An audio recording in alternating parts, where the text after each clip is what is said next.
I'm the Bachelor. You're the Bachelor. Pretty crazy, huh? Peter flies in and he's looking so freaking delicious. Like, I just want to lick him up and down. You're gonna see a Bachelor that truly embodies, I think, what this show was ever really created for. And someone that, you know, truly just wants to find love more than anything in the world. Someone that's gonna be true to themselves, follow their heart, through the good times, the bad times. Someone that, you know, you're gonna see make mistakes, but hopefully grow from them.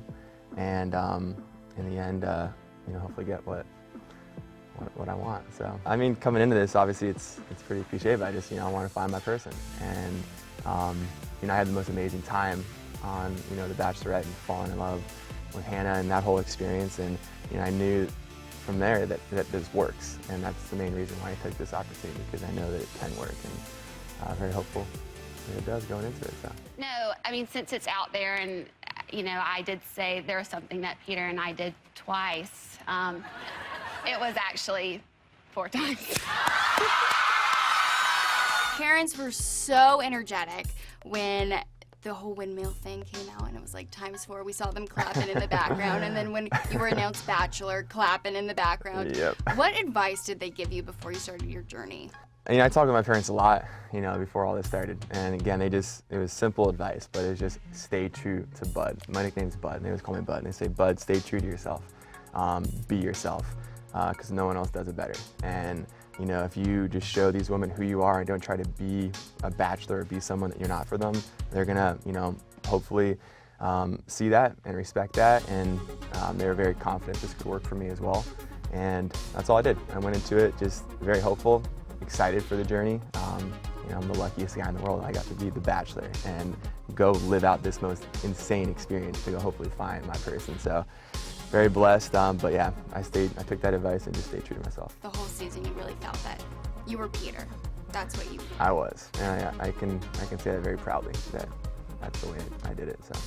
Well, in the past, a number of times, we've seen people go on the show not for the right reasons. Mm-hmm. As Bachelor, how did you make that judgment call when you saw a certain person or heard of a certain person that might have not been there just looking for love? Yeah, I was very, very clear with my women from the very first night. You know, I had a talk with all of them, and I essentially I was so honest with them. I told them, I expressed to them obviously why I was there and how seriously I was taking this entire experience. And I just asked all of them to show me that exact same respect in return. I understand what this kind of opportunity can do for people outside of possibly just looking for love. I'm not naive to that, but for me, truly that's all that I was after with this experience, and I asked for that exact same respect in return. For the most part, I felt like I got that from all the women. And yes, are there crazy times that it's tough to, you know, maybe it's confusing for me, and, you know, I don't maybe truly know what their intentions were throughout it. Yeah, of course. But for the most part, I had a really, really solid group of women that listened to me and really respected me back, and I'm really appreciative about that. But we talked to Chris Harrison, our pal Chris Harrison, a couple days ago. Yeah. And he said he kind of got into a little hot water. Because I got in hot water? You got a little hot water because you tend to show your affection a lot with several of the women. I'm very passionate. You're a very passionate guy, and it got you in a bit of trouble. Yeah. Yeah. Yeah, but again, that's me being true to myself. You call it comes from my Cuban roots. I don't know, I'm very passionate. That was never gonna change. You date 30 women, it's gonna get weird sometimes. It's gonna get uncomfortable. I'm gonna get myself in some hot water. But again, I definitely, though, I try to do it. Listen, there's no natural way to date this many women at once and not have feelings hurt and have it be uncomfortable. That's just a fact of it. And I tried to just, though, do it as respectfully as I could and not make the women feel uncomfortable. But again, I'm a passionate dude, and what happened. You want a bachelor that doesn't kiss people? Like, I don't know, what do you want? Like, what are you expecting? But yeah, I'm just having a good time, and how can you not, you know? And then also, another thing that Chris told us, that there was one girl in particular that kind of stirred the pot throughout the season. How did you navigate the drama?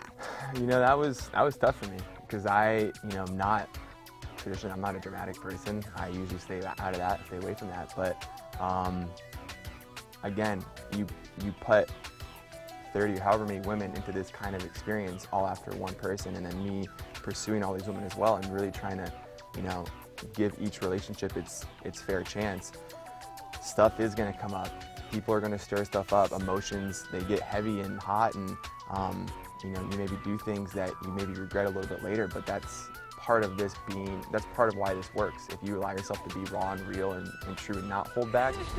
I can't understand how she could give up. There's so much right now that's just destroying my heart. That's why in the end this really can work. I think if there wasn't any drama, if stuff didn't come up, I don't think we were probably doing ourselves a disservice, not allowing our true emotions and feelings to really come out. We've seen in the past that past bachelor and past bachelorette hasn't ended in traditional engagement. Are you also paving your new way with your journey, or are we gonna kind of see a more traditional bachelor? Yeah, I without a doubt paved my own way, and I think obviously every love story has its own course and its own ending. Mine is definitely unique, and I'm really excited that I'm very confident no one's going to find out the ending, and we're going to live this journey with me, and that's the way it should be.